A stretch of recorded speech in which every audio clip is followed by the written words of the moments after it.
السلام عليكم ورحمة الله تعالى وبركاته ومغفرته.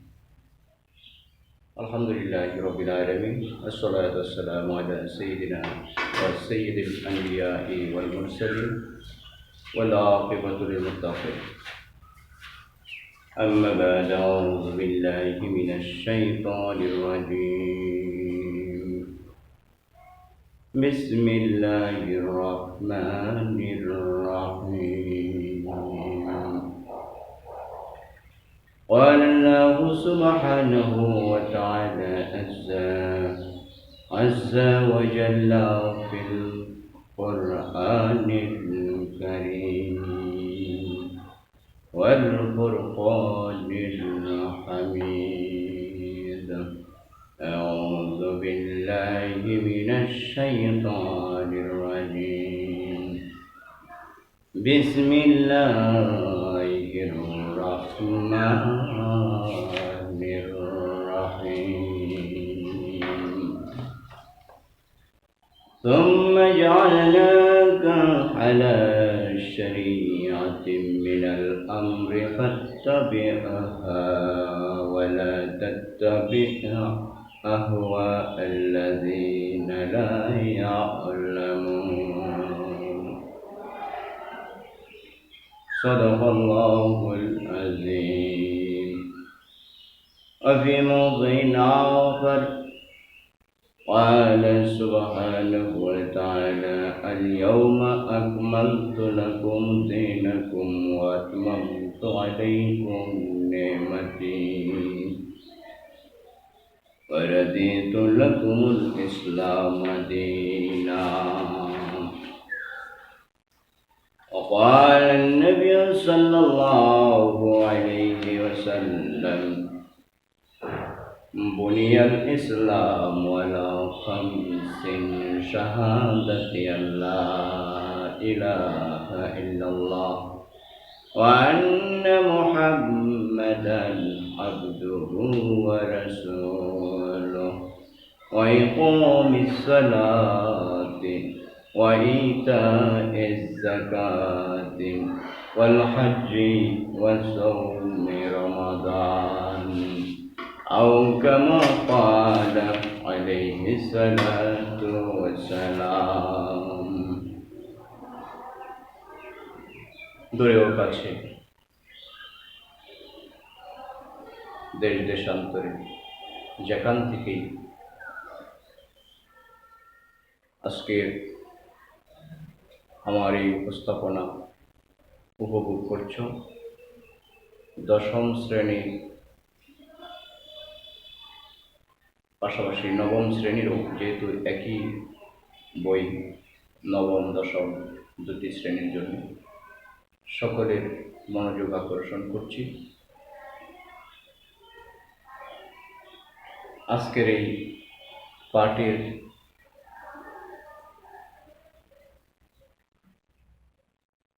বিষয় হল নবম দশম শ্রেণীর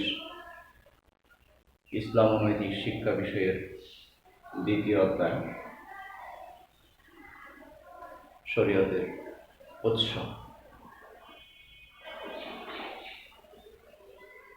গণপ্রজাতন্ত্রী বাংলাদেশ সরকার কোভিড-19 জনিত কারণে শিক্ষাক্ষেত্রে যে বিশাল ঘাটতি, তার পূরণকল্পে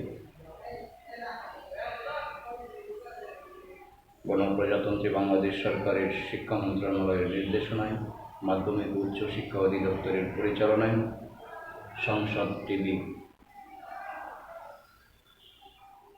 আমার ঘরে আমার স্কুল অনলাইন শ্রেণী কার্যক্রম সাফল্যের সাথে চালিয়ে যাচ্ছে।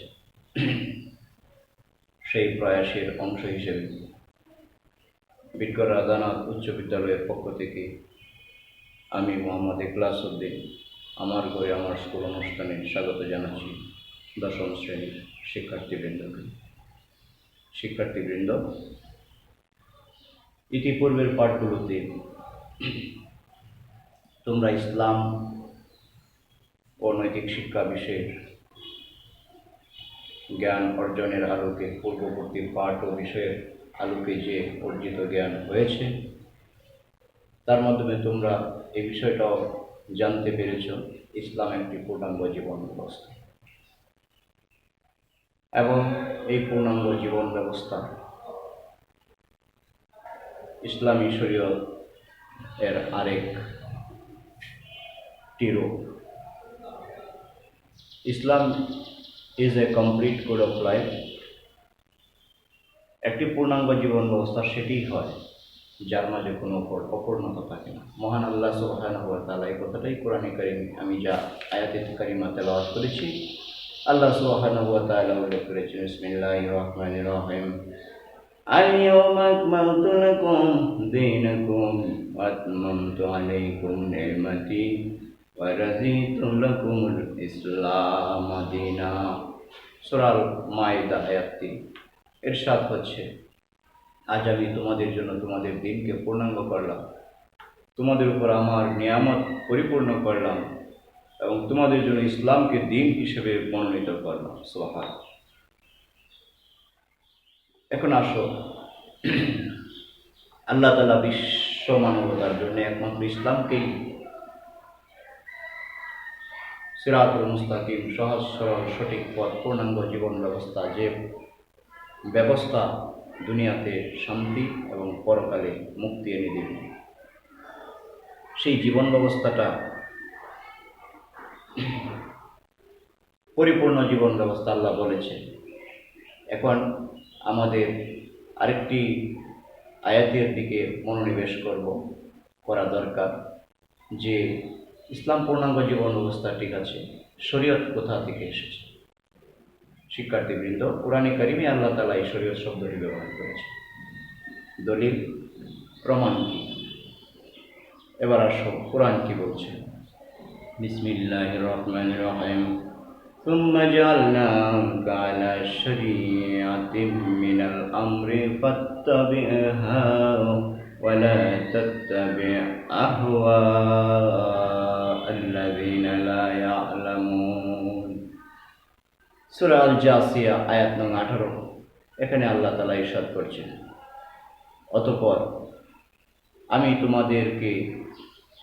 অতঃপর আমি আপনাকে শরীয়তের উপর প্রতিষ্ঠিত করেছি। এখানে শরীয়ত শব্দটি এসেছে শিন, রা, ইয়া, আইন, তা, এই 5টি বর্ণ মিলে একটি শব্দ, নাম শরীয়ত।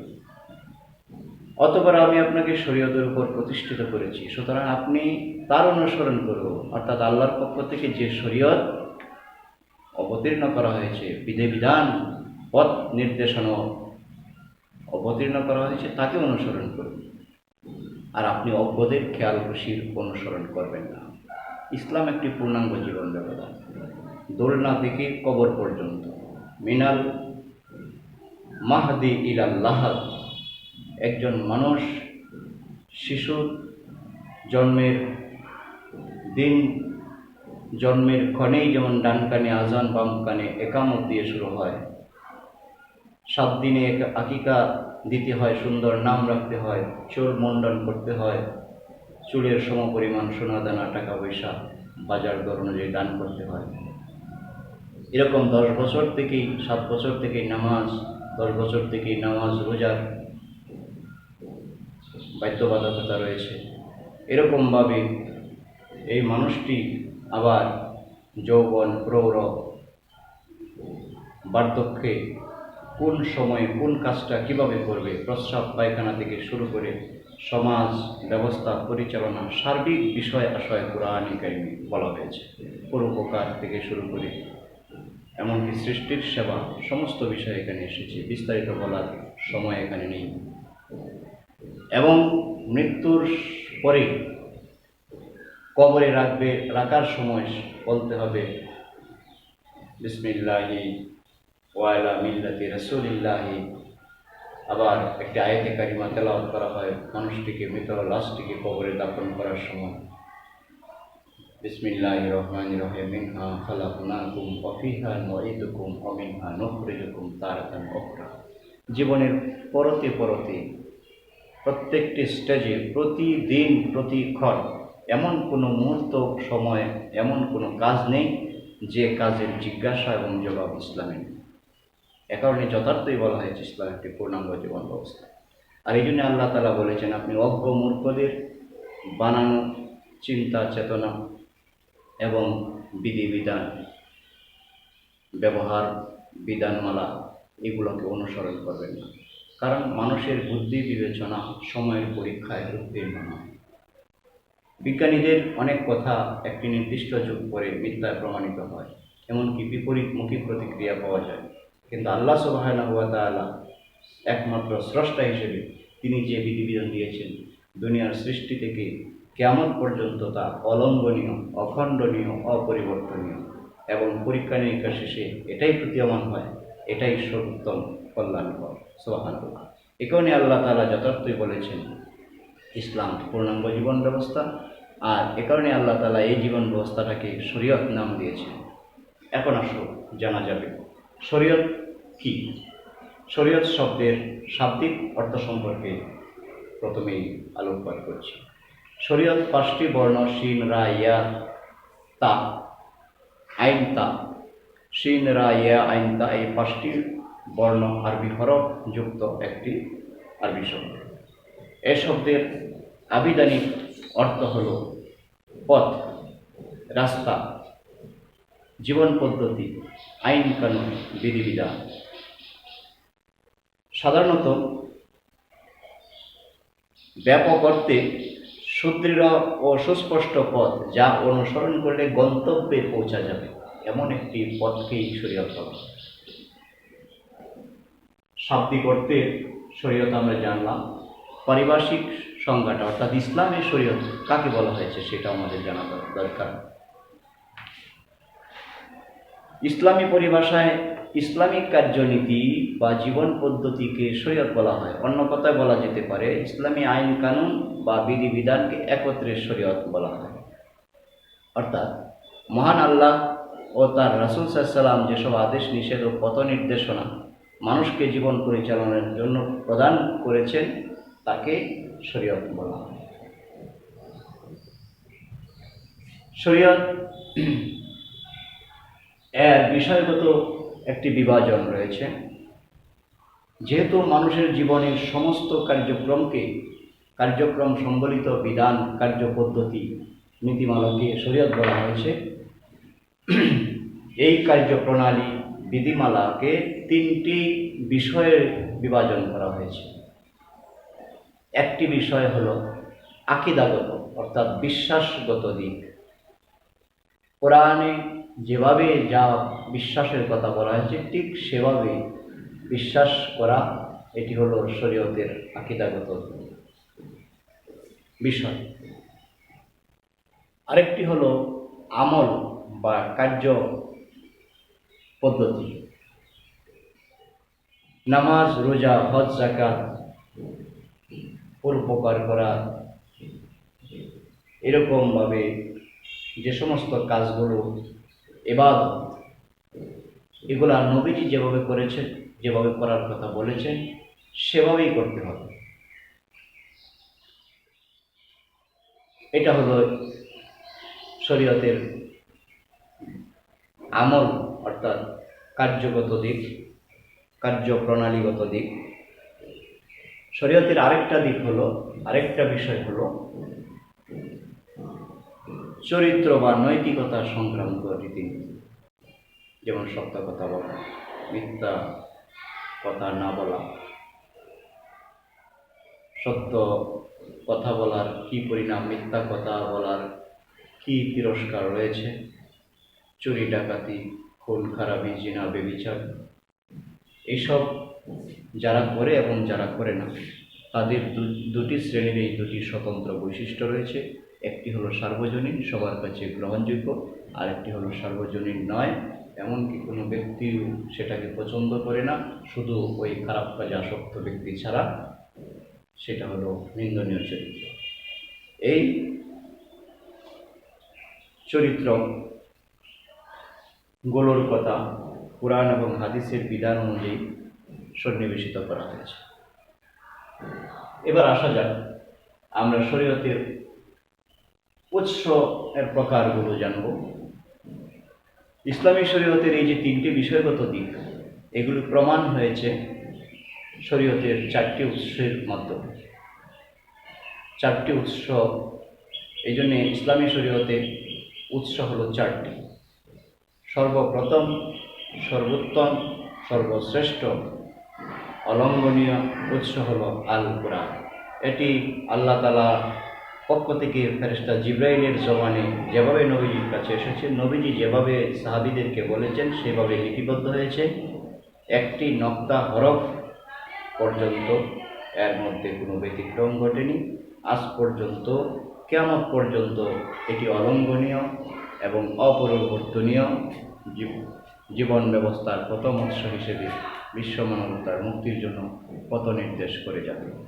আল্লাহ নিজে বলেছেন, ইন্না নাহনু নাজ্জালনা যিকরা ওয়া ইন্না লাহু লাহাফিজুন। আমি আল্লাহ এটাকে নাজিল করেছি, এটা সংরক্ষণের দায়িত্ব আমি আল্লাহ সুবহানাহু। তার মানে আল্লাহই গ্যারান্টি দিয়েছেন এই কোরআন কীভাবে আল্লাহ তাআলা সংরক্ষণ করবেন। মানুষের সিনার মধ্যে পুস্তক আকারে বিভিন্ন শিলালিপি, বিভিন্ন স্মৃতিস্তম্ভ যেভাবেই হোক, অর্থাৎ সারা পৃথিবী থেকে একেবারে অ্যাট এ টাইম কোনো আল্লাহর দুশমনও এই কোরআনকে যদি পরিবর্তন করার চেষ্টা করে সেটা পারবে না, এটার গ্যারান্টি এখানে দেওয়া হচ্ছে। সুবহানাল্লাহ। শিক্ষার্থীবৃন্দ, কোরআনের এই যে গুরুত্ব, কোরআনের ব্যাপারে আল্লাহ তাআলার যে গ্যারান্টি এসেছে, এই কোরআনের ব্যাপারে আমরা কিছু না জানলেই নয়। ইসলামের শরীয়তের প্রথম উৎস হলো আল কোরআন। এবার আসা যাক সেই প্রথম উৎস আল কোরআন সম্পর্কে কিছু আমরা আলোচনা করব। প্রথমে কোরআন মাজিদের যে সূরা আয়াতগুলো রয়েছে, এগুলোর একটা ক্লাসিফিকেশন আছে, মাক্কি ও মাদানী। তার আগে কোরআন সম্পর্কে একটা সংক্ষিপ্ত পরিচয় বা সংক্ষিপ্ত একটি তাত্ত্বিক উপস্থাপন করতে চাই। শরীয়তের প্রথম উৎস আল কোরআনে ৬,৬৬৬টি আয়াত রয়েছে, মতান্তরে ৬,২৩৬টি আয়াত। শিক্ষার্থীবৃন্দ, তোমাদের কচি মনে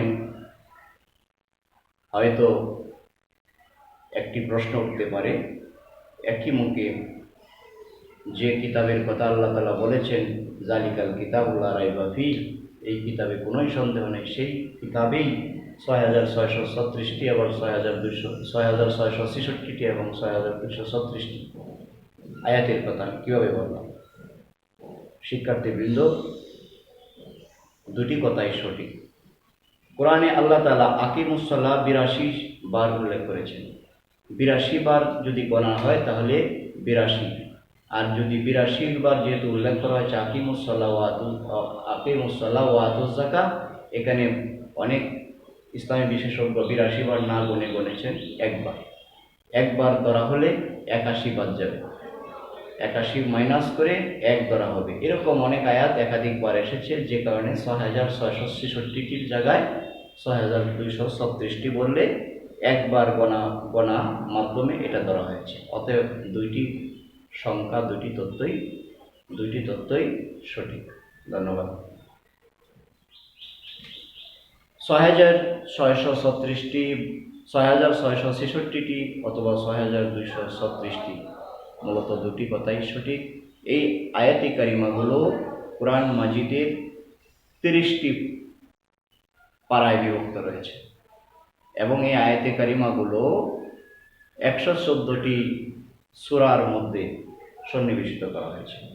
আল্লাহ যেভাবে জিবরাইলকে বলেছেন, জিবরাইল আমিন যেভাবে নবীজিকে জানিয়েছেন, নবী সাল্লাল্লাহু আলাইহি ওয়াসাল্লাম সেভাবে ওহী লেখক সাহাবীদেরকে নির্দেশ দিয়েছেন এবং ওহী লেখক সাহাবীরা সেগুলা কী করেছেন, তাদের সংরক্ষণের বিষয়গুলোতে, সংকলনের বিষয়গুলোতে সেভাবেই সূরা এবং আয়াতের নাম, পাড়ার নাম উল্লেখ করে সেভাবে লিপিবদ্ধ করেছে। এই কোরআনে মাজিদে 114টি সূরাকে দুইটি শ্রেণীতে বিভক্ত করা হয়েছে। একটি শ্রেণীকে বলা হয় মাক্কি সূরা। মাক্কি মানে মক্কা বিষয়ের সূরা। আরেকটি শ্রেণীকে বলা হয়েছে মাদানী সূরা। মাদানী মানে মাদানী বিষয়গত সূরা, মদিনা বিষয়গত সূরা। শিক্ষার্থীবৃন্দ, এই ব্যাপারে কিছুটা মতানৈক্য রয়েছে। কেউ কেউ বলেছেন যে সমস্ত সূরা বা আয়াত মক্কায় নাজিল হয়েছে সেগুলোকে মক্কি সূরা বলা হয়, এবং যে সমস্ত সূরা এবং আয়াত মদিনায় নাজিল হয়েছে সেগুলোকে মাদানী সূরা বলা হয়। এই মত অনেকেই পোষণ করেছেন, ব্যাখ্যা দিয়েছেন। কিন্তু কেউ কেউ বলেন নবীজি সাল্লাল্লাহু আলাইহি ওয়াসাল্লাম মক্কা থেকে মদিনায় হিজরত করেছেন 53 সালে, 653 সালে।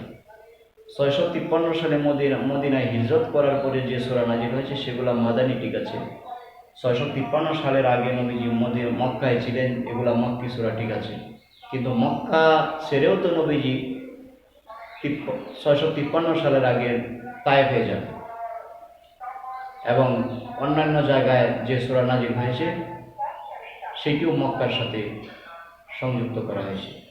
কিন্তু প্রশ্ন হলো, নবীজি সাল্লাল্লাহু আলাইহি ওয়াসাল্লাম মদিনায় যাওয়ার পরে আবার মক্কায় বিজয়ী বেশে ফিরে এসেছে, মক্কা দখল করেছে, এবং তারপরে মক্কায় মদিনায় হিজরত করার পরেও মক্কায় আসার পরে এই যে আমি একটা আয়াতে কারিমা তেলাওয়াত করলাম, বিসমিল্লাহির রহমানির রহিম, আল-ইয়াউমা আকমালতু লাকুম দীনাকুম ওয়া আতমামতু আলাইকুম নি'মাতি ওয়া রাদিতু লাকুমুল ইসলাম দীনা।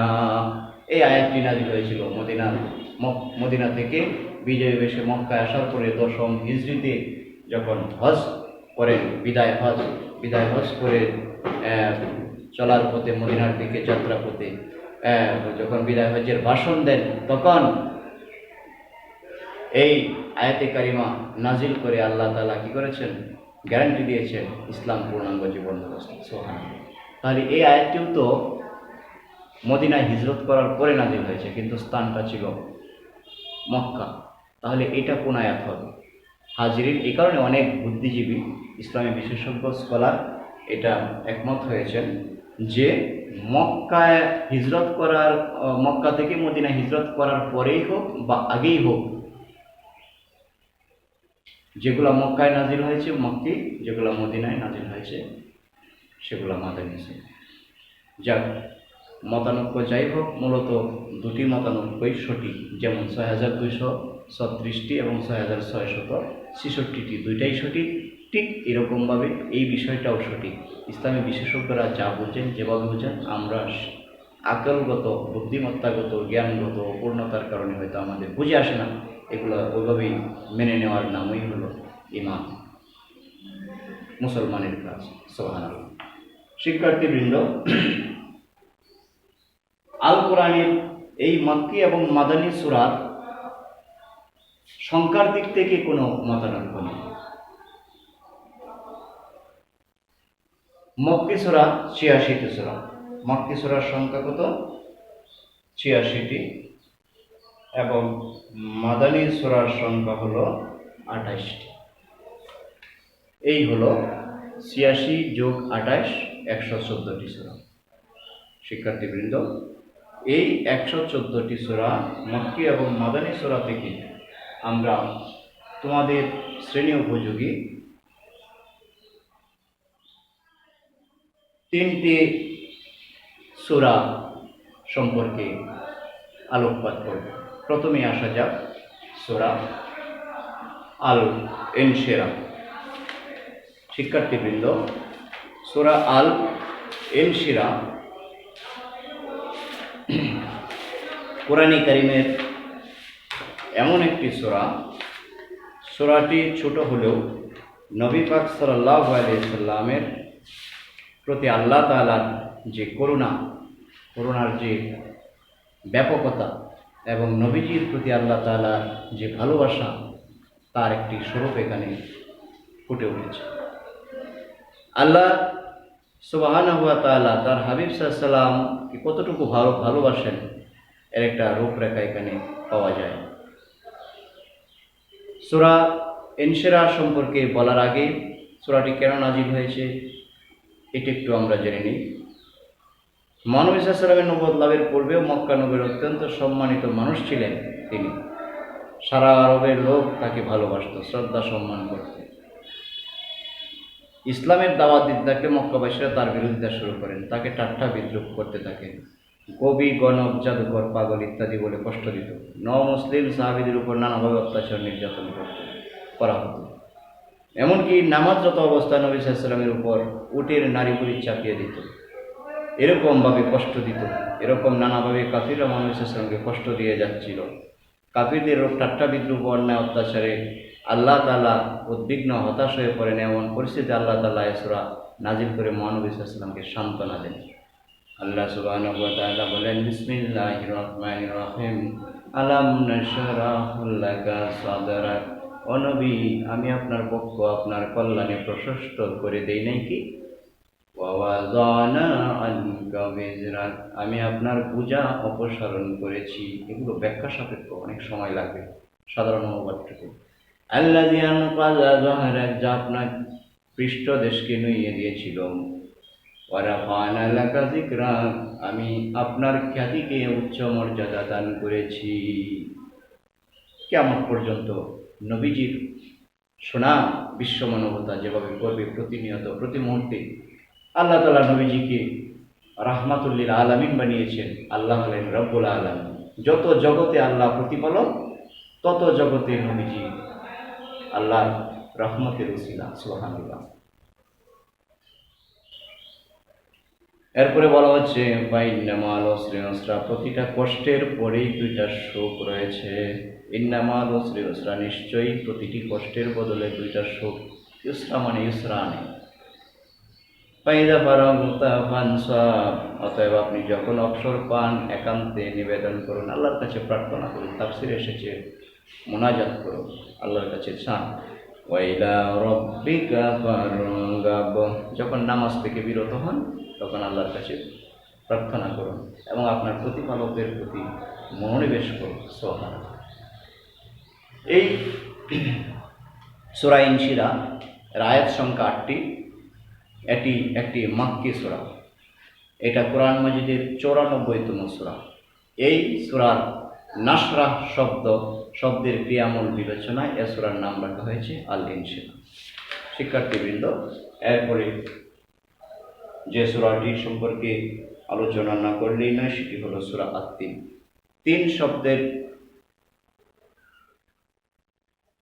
তিন হলো আরবের একটি বিশেষ ফল, যেটা আঞ্জির বা ডুমুর জাতীয় ফল। খুবই গুরুত্বপূর্ণ এবং উপকারী একটি ফল আরবদের জন্য। এই তিন এর শপথ করেছেন আল্লাহ। আসলে তাফসীর কারকগণ বলেন তিনের শপথ করেন না, এখানে রাব্বুন শব্দ উজ্জ আছে।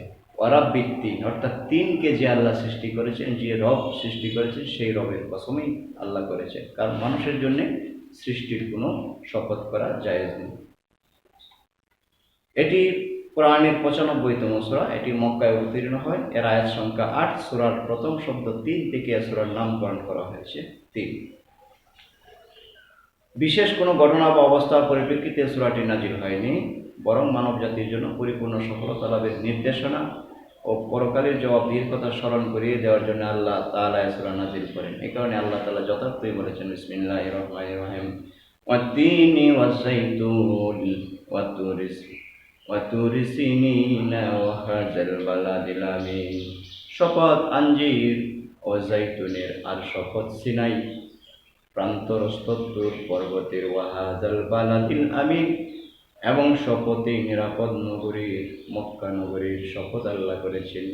লাকাদ খালাকনাল ইনসানা ফি আহসানি তাকওয়িম, নিশ্চয় আমি মানুষকে সুন্দরতম গঠনে সৃষ্টি করেছি। মানুষের মর্যাদা, গুরুত্বের কথা এখানে বলা হয়েছে। তুম্মা রাদাদনা আসফালা সাফিলিন, এবং আমি তাকে নামিয়ে দিয়েছি সর্বনিম্ন স্তরে।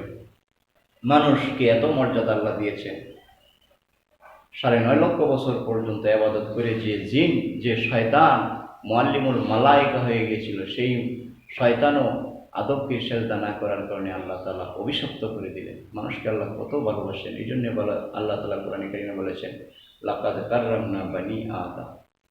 সেই মানুষ যদি আল্লাহকে ভুলে যায় তাহলে সেই মানুষ হয়ে যায় সুম্মা রাদাদনাহু আসফালা সাফিলিন। আল্লাহ বলেছেন, অতঃপর তাকে আমি একেবারে সর্বনিম্ন স্তরে নামিয়ে দিয়েছি তার কৃতকর্মের কারণে। যখন মানুষ আল্লাহকে ভুলে যায়, ইল্লাল্লাযীনা আমানু ওয়া আমিলুস সালিহাত, আল্লাহ বলেন শুধু তারা নয়, তারা উচ্চ মর্যাদায় থাকবে। ইল্লাল্লাযীনা আমানু ওয়া আমিলুস সালিহাত, যারা আল্লাহর উপর বিশ্বাস করেছে, ইমানের 7টি মৌলিক বিষয়ের উপর বিশ্বাস স্থাপন করেছে, ওয়া আমিলুস সালিহাত, এবং নেক আমল করেছে, মানে নামাজ, রোজা, হজ, যাকাত, এই কাজগুলি যারা করেছে, সত্য কথা বলা, পিতামাতার খেদমত করা,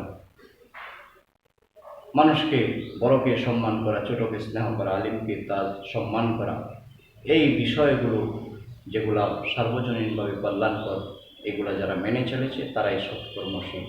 তাদেরকে আল্লাহ আমিলুস সালিহা বলেছে। তাদের জন্য আল্লাহ তাআলা অন্য জায়গায় উল্লেখ করেছেন, ইন্নাল্লাযীনা আমানু ওয়া আমিলুস সালিহাতি লাহুম জান্নাতুন তাজরি মিন তাহতিহাল আনহার যালিকাল ফাওজুল কাবীর। যারা ঈমান এনেছে এবং সৎকর্ম করেছে তাদের জন্য এমন জান্নাত রয়েছে যার তলদেশ দিয়ে স্রোতস্বিনী ঝর্ণা দ্বারা প্রবাহিত। এটাকে উত্তম, আল্লাহ তাআলা বলেছেন, উত্তম সফলতা। সুবহানাল্লাহ, যালিকাল ফাওজুল কাবীর, সবচেয়ে বড় সফলতা বলেছেন আল্লাহ তাআলা এটা। অন্য জায়গায় বলেছেন ফাকাদ ফাজা ফাওজান আযীমা, এটাকে সুমহান সফলতা বলা হয়েছে। সুবহানাল্লাহ। ফালাহুম আজরুন গায়রু মামনুন, এখানে বলা হয়েছে তাদের জন্য অশেষ পুরস্কার, যা গুণে শেষ করা যাবে না। সুবহানাল্লাহ। ফামা ইউকাযযিবুকা বা'দু বিদ্দীন, সুতরাং হে মানুষ, কিসে তোমাকে বিচার দিবস সম্পর্কে অবিশ্বাস করতে শেখায়? আলাইসাল্লাহু বিআহকামিল হাকিমিন, আল্লাহ সতর্ক করে দিয়েছেন এ ব্যাপারে। আল্লাহ কি সেই কিয়ামতের দিবসের শ্রেষ্ঠতম বিচারক নন? যাই করো না করো সেদিনের কথা মনে করো। এখানে আল্লাহ একটা সতর্কীকরণ বিজ্ঞপ্তি জারি করে দিয়েছে। সুবহানাল্লাহ। আল্লাহ তাআলা আমাদের সকলকে বুঝার জ্ঞান দান করুন, আমিন। শিক্ষার্থীবৃন্দ, এবার আসা যাক আরেকটি সূরার তৃতীয় যে সূরাটি আলোচনা করব, আল মাউন। সূরা আল মাউন, এটি আল কোরআনের 107তম সূরা, এর আয়াত সংখ্যা 7টি। এটি মক্কি সূরাগুলোর অন্তর্গত। সূরার শেষ শব্দ মাউন থেকে এর নামকরণ করা হয়েছে। মাউন শব্দটি অর্থ হল গৃহস্থালির প্রয়োজনীয় ছোটখাটো বস্তু, অর্থাৎ নিত্য ব্যবহার্য সামগ্রী। এখানে আল্লাহ তাআলা মানব কল্যাণের জন্য বেশ কিছু কার্যক্রমের ইঙ্গিত করেছেন, যা এই সূরার সাধারণ সহজ সরল বঙ্গানুবাদ করলে আমরা কিছুটা হৃদয়ঙ্গম করতে পারব। আল্লাহ তাআলা এখানে উল্লেখ করেছেন, বিসমিল্লাহির রহমানির রহিম, আরাইতাল্লাযী ইউকাযযিবু বিদ্দীন, ও নবী, আপনি কি দেখেছেন তাকে যে বিচার দিবসকে অস্বীকার করে, অর্থাৎ কিয়ামতের দিনকে যে অস্বীকার করে, এরকম খারাপ লোকের কথা বলা হয়েছে, তাকে কি আপনি দেখেছেন? সে তো ওই ব্যক্তি যে ইয়াতীমকে রূঢ়ভাবে তাড়িয়ে দেয়। আল্লাহ তাআলা ওই রকম বিচার দিবসকে অস্বীকারী ব্যক্তির পরিচয় দিতে যায়, বলতেছেন কেউ তো আর ডাইরেক্ট বলার সাহস পায় না যে সে পরকালকে অস্বীকার করে, কিন্তু তার কিছু লক্ষণ দিয়ে বুঝতে হবে কোন ব্যক্তিটা পরকালকে অস্বীকার করতেছে, বিচার দিবসকে অস্বীকার করতেছে। এই লক্ষণগুলো হলো এই: 1 নম্বর, বিসমিল্লাহির রহমানির রহিম, ফাযালিকাল্লাযী ইয়াদউল ইয়াতীম, সে তো ওই ব্যক্তি যে ইয়াতীমকে রূঢ়ভাবে তাড়িয়ে দেয়। ইয়াতীমকে মাথায় হাত বোলানোর কথা বলা হয়েছে, তার সাথে নম্রভাবে কথা বলার কথা বলা হয়েছে। কিছু চাইলে তাকে নম্রভাবে সন্তুষ্ট করে দেওয়া ভালো, নয়তো অন্তত ধমক দেওয়া যাবে না। ফালা তাহার বলা হয়েছে।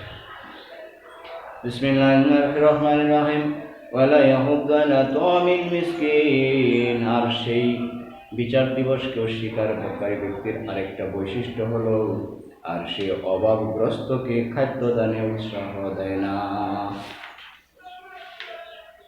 ফাওয়াইলুল লিল মুসাল্লিন, সুতরাং দুর্ভোগ সেই সালাত আদায়কারীদের, আল্লাযীনা হুম আন সালাতিহিম সাহুন, দুর্ভোগ সেই সালাত আদায়কারীদের যারা তাদের নামাজ সম্পর্কে উদাসীন থাকেন। আল্লাযীনা হুম ইউরাউন, যারা লোক দেখানোর জন্য তা করে। ওয়ায়ামনাউনাল মাউন, এবং গৃহস্থালির প্রয়োজনীয় ছোটোখাটো বস্তু অন্যকে দেয় না। ছোটোবেলায় দেখতাম গ্রামে মানুষ একবারই আরেক বাড়ির লোক এসে কিছুটা চাইতো, মরিচ, এরকমভাবে লবণ, তেল, এমনকি একটা খুন্তি, কোড়াল, অর্থাৎ এমনকি একটা উড়া যেগুলো ধান তোলা নেওয়ার জন্যে, পরিমাপের জন্যে, এমনকি দাঁড়িপাল্লা, পাথর, 5 কেজি 10 কেজি যে পাথর ধান পরিমাপ করার জন্যে। সবার তো সব কিছু থাকে না। কোনো মানুষ অভাবমুক্ত নয়, প্রত্যেকেই অভাবযুক্ত। একমাত্র আল্লাহ, তিনি সূরা ইখলাসের মধ্যে বলেছেন, কুল হুয়াল্লাহু আহাদ আল্লাহুস সামাদ, আল্লাহ হলেন অমুখাপেক্ষী। আর মানুষের বৈশিষ্ট্য হলো মানুষ পরমুখী, অর্থাৎ সে অভাবমুক্ত নয়, অভাবযুক্ত। একজনের যত যাই থাকুক, কোনো না কোনো দিক থেকে তার অভাব রয়েছেই। ভালো করে গবেষণা করলে দেখা যাবে তার অনেক অভাব রয়েছে। একজনের হয়তো হালের বলদ আছে, একজনের কোদাল আছে, আরেকজনের খন্তি আছে, একজনের চাল আছে, আরেকজনের ঘরে চাল নেই, একজনের ডাল আছে, আরেকজনের ঘরে ডাল নেই। যার চাল আছে আরেকজনের, যার ডাল আছে, লেনদেন করতে পারে। এই জন্যই বাজার ব্যবস্থাপনা তৈরি হয়েছে, বিনিময়ের মাধ্যম, টাকার পদ্ধতি শুরু হয়েছে। এটা মানুষের অমুখাপেক্ষিতার ফলশ্রুতিতেই হয়েছে। সবসময় নগদ টাকা দিয়ে কিনা যায় না। অনেক সময় এই জন্য বলা হয় মানুষ সামাজিক জীব, ম্যান ইজ সোশিয়াল বিংস। মানুষ একা বাস করতে পারে না, no man can live alone. এরকমভাবে এই জন্যই মানুষকে কী করতে হয়, অন্যের সহযোগিতা নিয়েই বাঁচতে হয় সুন্দর সবলীলভাবে। এই জন্যে নামাজ, রোজা, এই কাজগুলিও কি জমাতবদ্ধভাবে, সম্মিলিতভাবে, সামগ্রিকভাবে করার ব্যবস্থাপনা ইসলামে রয়েছে। এই জন্য ইসলামের সর্বোত্তম সমাজ ব্যবস্থার রূপরেখা দানকারী ধর্ম। সুবহানাল্লাহ। যে ব্যক্তি চাল নেই, ডাল এর সাথে বদল করতে পারে, অথবা তার ডালও নেই, সামান্য একটু সাহায্যের জন্যে, সাহায্যও নয়, বিনিময়েও নয়, এরকমভাবে যে পরে দিয়ে দিব, যেটাকে ইসলামে বলা হয়েছে কর্জে হাসানা। যে দেখতাম যে আয়েশা বলতেন, পাশের বাড়ির একজন চাচি আয়েশা বলতেন, আম্মাকে বলতেন যে কিছু কয়েকটা মরিচ দেবেন। তো দেখা যায় ওই সমস্ত ধানকে, পাটকে গ্রামের কৃষকরা স্বয়ংসম্পূর্ণ ছিল, শুধু লবণ আর তেল ছাড়া, কেরোসিন ছাড়া সবই নিজেদের জমি ফসলে করতে পারত। দেখা যায় গরিব মানুষ পাশের বাড়িতে আসছে, তারা অনেক সময় কাজে লাগে, চাইছে কয়টা মরিচ, মুটি মরিচ বস্তা থেকে বের করে দিয়ে দেওয়া হয়েছে। কেন? তারা আমাদেরই প্রতিবেশী, হয়তো তার নাই। এই যে কয়েকটা মরিচ চাইলো, 10টা মরিচ, 2-4টা মরিচ চাইলো, মুটি দেওয়া হলো, আছে, দানের সওয়াব হবে। এবং এটা পরবর্তীতে পাওয়ার আশায়ও নয়, নিঃস্বার্থভাবেই দেওয়া হলো। এইরকমভাবে দেখা যায় একজনের খন্তে আছে, কোরাল আছে, একটা বাঁশ কাটবে পাশের বাড়ি, তার কোরাল নেই, তার তো সব কিছু নেই, ঘরের বড় জায়গাটা আছে, কোনোভাবে বসত করে সব কিছু দিক কোনো অনেক দিক থেকে অভাবগ্রস্ততার মধ্যে আছে, সবাই কোরাল দরকার করে না, হয়তো কোনো এক সময় ঘরের একটা বেড়া দিবে দরকার লেগে পড়ছে। আয়শা বলল, চাচি গো, আপনাদের কোরআনটা একটু দিবেন। যদি একটা না দেয় তাহলে হবে এই সূরা মাউনের এই আয়াতের অস্বীকারী। নাউজুবিল্লাহ। এখানে আল্লাহ বলেছেন, এবং গৃহস্থালির প্রয়োজনীয় ছোটোখাটো বস্তু অন্যকে দেয় না। দেখো, আল্লাহ তাআলা মানুষ সৃষ্টি করেছেন, মানুষের দুর্বলতা কোথায় সেইগুলাও আল্লাহ ভালো জানেন, অন্য কেউ নয়।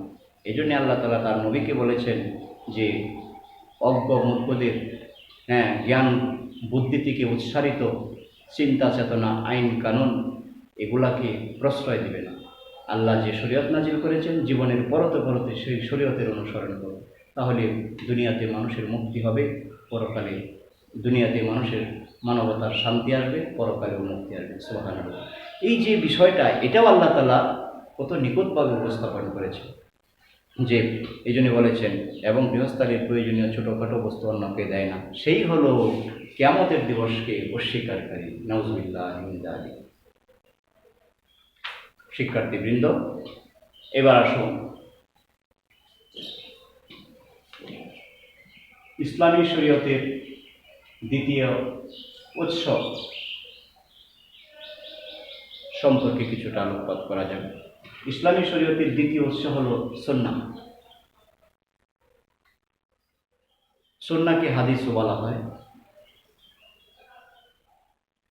আবার কেউ কেউ বলেছেন যে সুন্নাহ হলো নবীজির কথা কর্ম অনুমোদন, আর হাদিস হলো নবীজির কথা।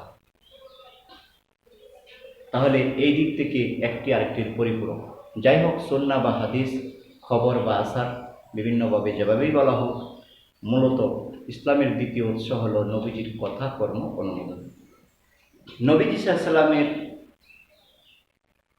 মুখ থেকে ইচ্ছামতো অনেক কিছু বলতে পারতেন না। আল্লাহ হুকুম দেওয়ার আগ পর্যন্ত আল্লাহ তাআলা এই জন্য কোরআনে কারিমে একটি আয়াতে বলেছেন, বিসমিল্লাহির রহমানির রহিম, ওয়া মা ইয়ানতিকু আনিল হাওয়া ইন হুয়া ইল্লা ওয়াহয়ুন ইউহা। আমার হাবিব তিনি ইচ্ছামতো যা ইচ্ছে তাই বলতে পারেন না। তাকে যদি ওহী দিয়া অনুমতি দেওয়া হয় তবেই তিনি কোনো বিষয়ে মুখ খুলে কথা বলেন। সুবহানাল্লাহ। কুদরতি তালা লাগাই দেওয়া হয়েছে আল্লাহ হাবিবের জবানে।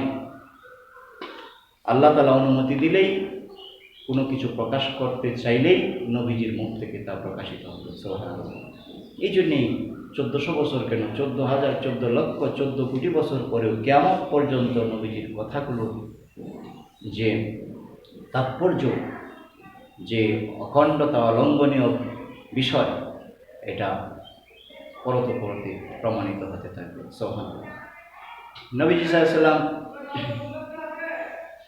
এর হাদিস একটি পাত্রে এসেছে, একটি হাদিসে এসেছে, কুকুর যখন কোনো পাত্রে মুখ দেয় সেটাকে 7 বার মাটি দিয়ে গড়বে, 1 বার পানি দিয়ে ধুবে।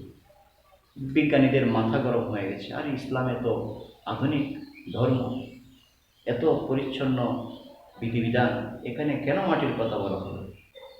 শিক্ষার্থীবৃন্দ, আধুনিক জ্ঞান বিজ্ঞান গবেষণা করে দেখেছে, কুকুরের মুখে যে লালা, এটা হলো জলাতঙ্ক রোগের জীবাণু। এই জীবাণু যার শরীরে প্রবেশ করে সে পানি দেখলেই ভয় পায়, মৃত্যু তার আস্তে আস্তে তাকে মৃত্যুর দিকে ধাবিত করে।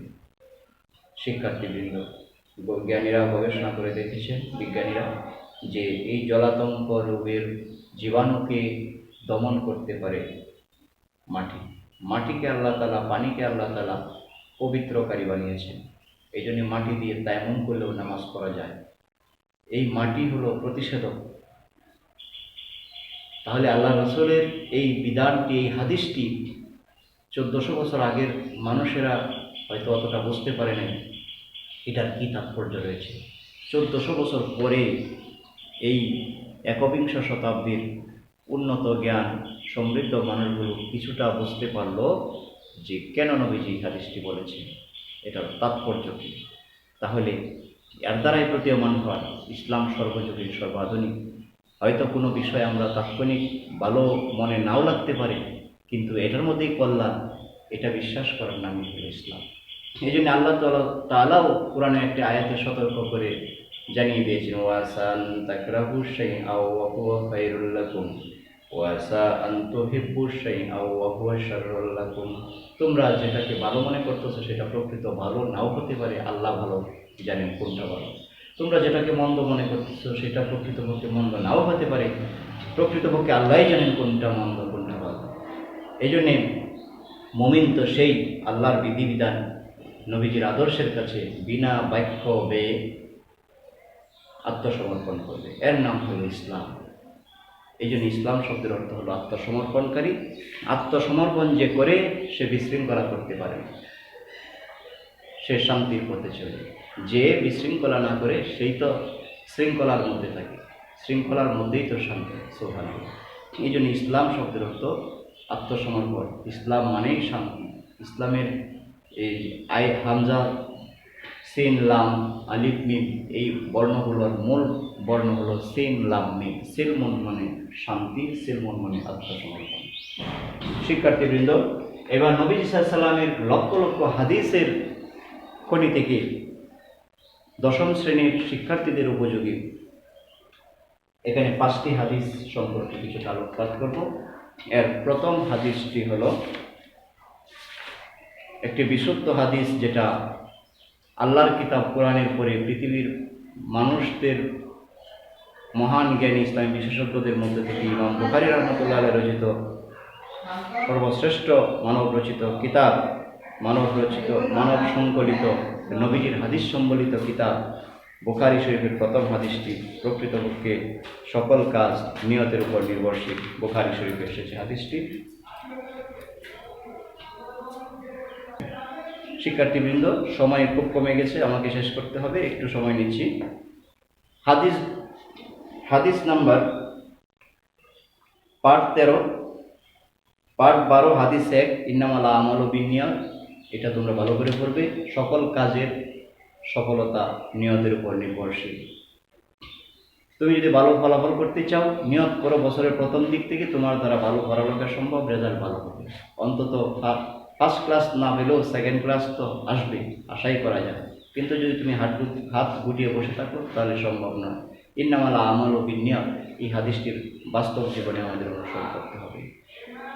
শিক্ষার্থীবৃন্দ, হাদিস 2, পার্ট নং 13। এখানে নবীজি সাল্লাল্লাহু আলাইহি ওয়াসাল্লাম ইরশাদ ফরমিয়েছেন ইসলামের 5টি ব্যানার কথা। বুনিয়াল ইসলাম আলা খামসিন, ইসলাম 5টি ভিত্তির উপর স্থাপিত।